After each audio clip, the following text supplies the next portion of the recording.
The first-hand story, the first all-Latin homicide unit, A&E's the Chicano Squad. Today I have original Chicano Squad member Jose Silvera about the groundbreaking team given just 90 days to solve hundreds of open Latin murder cases in 1979 Houston. Good morning, Jose. How are you? Good morning, sir. How are you doing this morning? Again, like I said, I'm with you, man. I was looking at this and I was like, such a parallel, such a parallel. Let's talk about that. First of all, the idea of bringing you guys in first as just interpreters. Yes, sir. That was the idea. Jim Montero was the only known police Hispanic detective, and he was working assigned to robbery. They'd bring him over to homicide to work the cases and then go back. He was overwhelmed.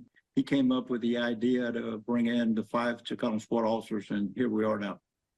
You know, what's interesting, what you guys did was amazing in the 90 days you were given. How many total cases did you solve in 90 days? Well, sir, when we first got there, first 2 days we went out and knocked on doors, and the third day we each got 5 murders that were sitting there in the files unsolved.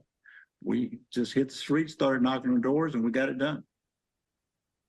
Why do you think it was so interesting and so hard for the other officers not to be able to get anything done? And here you come along, and in 90 days, you did more in 90 days than they could ever have done in 2 or 3 years. Well, the language barrier, that's why we were brought up. We're bilingual. I was fortunate enough to be bilingual. The 5 guys that came up there, we came from the barrio. We had the background. Our heritage is Mexican American, and we know the customs, and we were able to communicate with people. What was it like in the 80s when all of a sudden, out of nowhere, come the Colombians? Well, sir, police work changes. I think the first changes came around was when they brought in the Cubans, Jimmy Carter.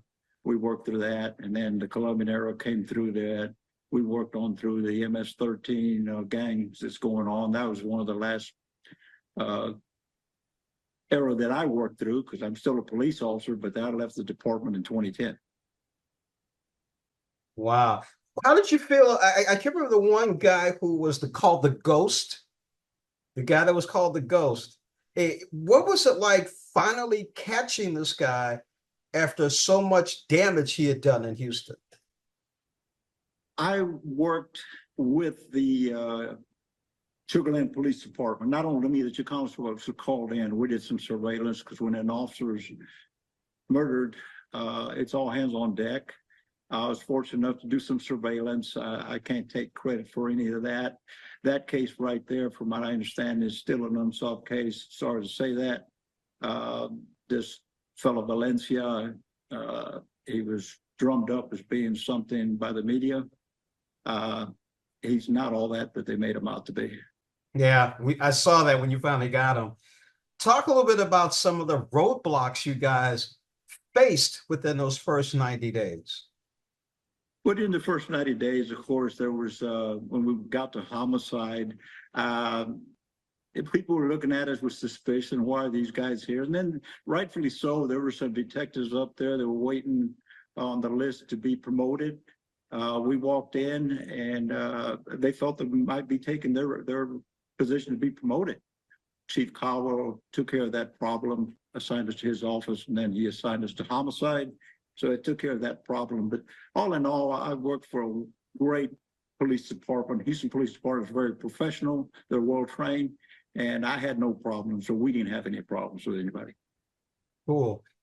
How effective was, I saw the card list when you have to go through a homicide and you had so many steps to go through, and it was given to you by one of the lieutenants. Did that make things a lot easier for you that he gave you that list as far as what to go through step by step through homicide?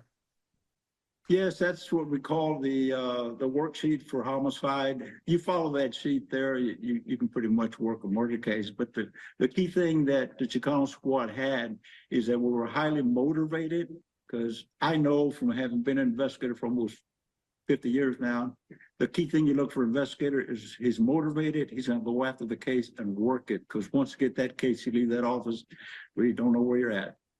And if you don't go out there, knock on the door, and make it happen, it's not going to happen. I hear you. What advice would you give to other Mexican-American officers, not only in Houston, but across the country, in being part of a law enforcement squad? Well, I hope that what we did is positive. I know that what we have done is a positive for a lot of Hispanic officers out there. I now see that we have a Hispanic police chief. In the last week or two, I've been privileged to meet 4 other Hispanic police chiefs, which was unheard of when I first came on the police department. Jose, all I got to say to you is thank God you guys got the work done in spite of all the odds that were against you and how you guys were treated. It's A&E, so the Chicano squad. Today I have Chicano squad member Jose Silvera talking about this groundbreaking team. I found it interesting. You guys, I was impressed and I was cheering the whole time for you while I was watching it. So thank you for your time today. Thank you so much, sir. Glad to be in here with you. All right, thank you. Yes.